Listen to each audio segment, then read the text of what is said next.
We are back at it again with another Web3 gaming video, and in this video we'll be talking about Avalanche, which is a serious contender for Web3 games and powering a lot of Web3 games moving forward, hence why I think it is a good potential to possibly start looking at AVAX, the token behind Avalanche. Okay, we'll be talking about a little bit what Avalanche is and kind of the infrastructure that it's going to bring. So without further ado, let's jump right into it. We have Alex Becker here, one of the biggest content creators in the entire Web3 space and crypto space, almost at 1 million followers. He was at 1 million followers in the bull market. He'll probably grow back over that, but he is one of the founders of Neo Tokyo. He has one NFT over there. Neo Tokyo is dubbed the Illuminati of Web3 gaming. All right, and the floor price over there is above 10 ETH. It was over almost 12 ETH yesterday, with only a couple listed at that price. There's a few more listed now above 10 ETH now, but before it was like almost 25 ETH just yesterday. So there's a lot of citizens that are very active in the community that love to actually hold these and even stake these. You can actually stake these citizens. We won't get into the dynamics over there. It's really complex, but I do own a citizen and a S2 citizen, which is like the season 2. But anyways, he said AVAX and AVAX game cryptos are going to be a thing this cycle. Now let's dive into that a little bit and what Alex actually said about Avalanche in his most recent video today.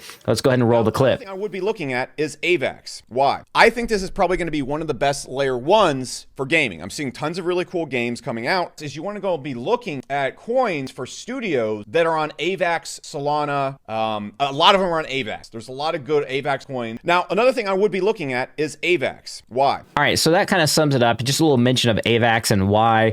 And let's look into that a little bit. Merit Circle is a subnet building on Avalanche. It's like a custom blockchain made for Web3 games to onboard Web3 games using Beam, which is their blockchain or subnet on Avalanche. So in that, when you start looking at it like that, you can start to see why Avalanche makes a good case and good potential to invest in, right? And not financial advice or anything like that. This is just entertainment only, but Avalanche has already gone up in the past few days. I've already looked at it like the past week or two ago and been really spying this token throughout the entire bear market. Now you can see here at $9, super undervalued, and it's definitely pumping a little bit here, as you can see just in the last 7 days. So Avalanche, again, you can build these, spin up these subnets that can be very customized to whatever it needs to be, Web3 games or games where entire games can have their own kind of dedicated subnet akin to like the layer 3, right? When we talk about on this channel, we've talked a lot about Immutable X, layer 2s, layer 3s, and the Avalanche world, it's similar, but it's kind of on chain and not having to do with, ZK rollups and things like that. It's like on chain Immutable X essentially. So then you have these subnets that can be kind of like custom made for the different applications. It doesn't matter, it doesn't have to be Web3 games or games. It could be something else like a finance, a DeFi, and they can have their own custom subnet that is built around their protocol or built around their platform. So that's why Avalanche is a really powerful, infrastructure type ecosystem and token. And that's why we're starting to see, Web3 games being onboarded to things like Beam, which is made for a subnet made for games specifically, right? You can see this game right here, which is kind of like a neat little game. You can customize your characters to very customizable experiences, so it's more immersive in gaming, called Walker World. It's a massive open world adventure and multiplayer game powered by Unreal Engine 5. And I even think Doctor of Stuff is in this one as well. I'm not sure exactly if he's into this one or anything like that, but anyways, point being here is that this game, look at that Bored Ape Yacht Club in the background. The game actually looks really good. Like DeLorean looking kind of car. I mean, most people would probably try this out. Like if you're into games, you like Fortnite, you like stuff like that, you're probably going to try this one out if you're in Web3. So you could see a little adoption here. Some gamers playing this one and a little bit of hype around this game. But yeah, they announced that one just the other day, and they're going to continue to do this, right? Even Avalanche, you look at some of the other games building in the Avalanche ecosystem off the grid, which is a AAA shooter coming from an experienced AAA team. And, if you watch the movie District District 9, they have one of the guys that directed that movie on the Off the Grid team that's actually vision casting. He's like the chief vision officer, and you can actually, I mean, Dr. Disrespect has streamed that game tested it, and some other prominent, gamers in the streaming space. So again, these games are built on Avalanche, and Shrapnel, one of the most hyped up, AAA quality shooters or extraction shooters, is also being built on Avalanche, and they have Blood Loot coming down the pipeline as well. But look at this across the kind of Twitter space. After Solana comes AVAX. And then over here, I unload my entire soul bag at 75. And I'm guessing Kix is probably going to be looking at AVAX because it's another big, chain that has a lot of potential for Web3 games. And if you know the Nifty, they've pivoted from just kind of like degen stuff. You can tell that they're pivoting to Web3 games now. And of course, we've been talking about Web3 games for several years and talking a lot about what's been going on in the wider space. So again, I've actually worked for some of these gaming studios out there, Alluvium, Myria. So again, this is something that we've been talking about for a long time, and you're going to start to see Twitter start moving towards Web3 gaming. I think a lot of people are just going to start slapping Web3 gaming in their bios all of a sudden. Listen, well, that's a rant that I don't want to get into. But anyways, we have the man Daniel Lee saying, are you buying? He's even looking at kind of interested, piqued his interest here, looking at Avalanche. But yeah, I just said, look at Merit Circle and what Beam's doing. Look at this, the community, 6,185 votes here. Ronan, IMX, AVAX, Soul. The one that came out first was Avalanche. So Avalanche, they were actually leading this poll for a long time.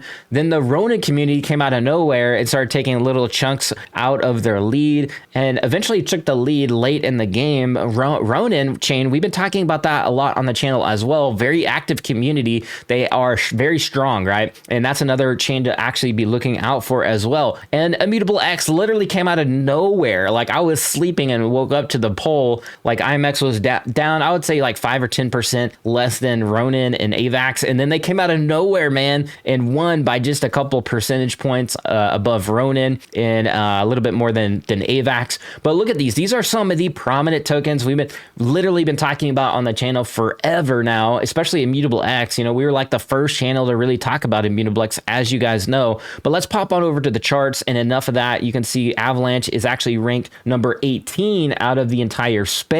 But this is where I think things will go, is you have these really good infrastructure type tokens. With Solana, you have a case to be made, cheap transactions and speed. And some people think that could be one of the primary catalysts, but Avalanche not too far behind in that specific domain and race. But they have subnets, which is, when you start looking at the subnet level, then those even, in my opinion, speed up even quicker. Again, akin to like the layer 3s where it's dedicated and you don't have all these games competing for the same exact, block space and yada yada and all that good stuff. And so, yeah, that's why I think some of these tokens will do really well in the bull market. And really, this is kind of a tease of the bull market. I do personally, I feel like there could be some pullbacks.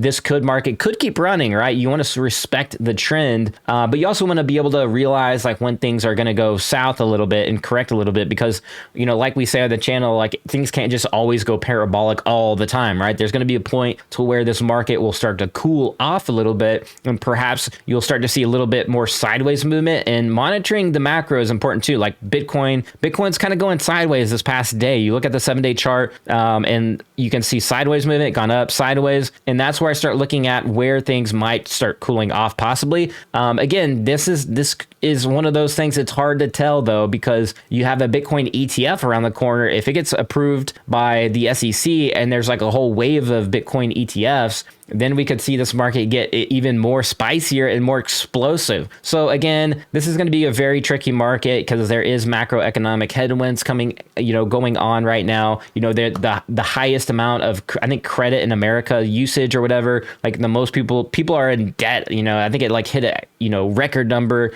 and surpassed an all-time high. So you still have stuff like that going on, but perhaps people are investing into and hedging into Bitcoin and things like that, Ethereum, and good kind of solid tokens and solid fundamentals. But the thing aside from that as well, not only just hedging, but looking at Web3 games, how they might decouple from the overall really crypto space, right? Because gamers, when all these games are launching, gamers really just play in any market. It doesn't matter if it's a bull, a bear, whatever. they're going to play games, right? Fun games. So the key right here is looking at fun games that are going to be launching in these kind of ecosystems, right? And I mentioned a couple, Shrapnel looks pretty fun. Off the Grid, I think, is going to be a fantastic game. It already looks almost complete. I bet they have more maps to like develop and all that stuff, but I think they're trying to aim to launch on console. And again, we're talking about reaching the wider mainstream markets and who is going to have these games that are going to drive that type of adoption. And that's what you should be asking yourself. And I don't want to just spoon feed you. You always do your own due diligence, and this is not financial advice or anything like that. But that's all I got for this video. Let me know what you think about that, and I will see you guys in the next one. Have a good weekend.